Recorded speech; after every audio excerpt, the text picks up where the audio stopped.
Good afternoon friends. আজকে আমি দুপুরবেলা কি রান্না করছি তোমাদের দেখাই একটু। চল, ভাজা করছি, কলমি শাক ভাজা রসুন ফোড়ন দিয়ে।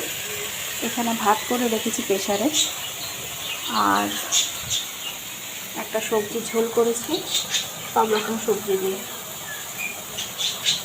এখানে মাছের তেল রেখেছি, মাছের তেলটা ভাতের সাথে খেতে খুবই ভালো লাগে, সেই কারণে এখানে মাছ ভেজে রেখে দিয়েছি।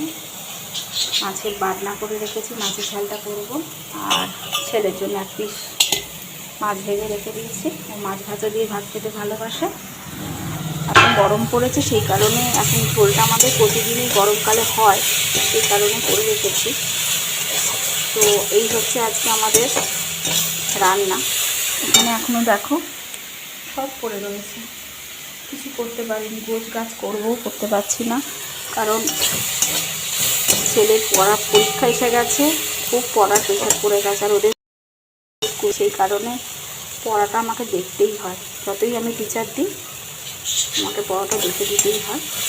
তো চলো, আজকের যদি ভিডিওটা তোমাদের ভালো লাগে তো আমার চ্যানেল ব্লগ উইথ মৌমিতাকে তোমরা সাবস্ক্রাইব করবে, একটা লাইক করবে, আর আরেকজনের সাথে শেয়ার করবে। তো আজকের মতো থ্যাংক ইউ।